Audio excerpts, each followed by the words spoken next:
Hola a todos, ¿cómo estáis? Espero que estéis bien, porque hoy vamos a completar la misión de enciende una fogata, consume una manzana y unas setas recolectadas. Esta misión tenemos que hacerla de golpe, así que un poco difícil es. Sin más palabras, vamos con el vídeo.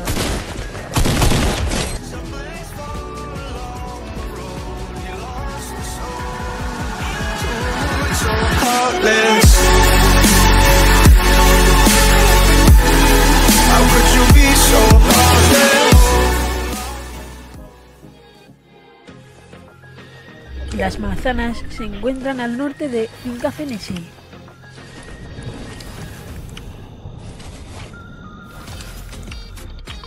Al nordeste de Alameda Afligida se encuentran las setas, aunque podéis encontrarla en cualquier lugar de Alameda. Y las fogatas se encuentran por todo el mapa, y aquí os dejo un mapa de donde se encuentran. Si os ha gustado el vídeo, no olvidéis dejar vuestro like y suscribiros al canal, ya que así me ayudáis más a hacer muchas más misiones y cosas así. Bueno, sin más palabras, os dejo. ¡Adiós! Tell me pretty lies, look me in the face, tell me that you love me.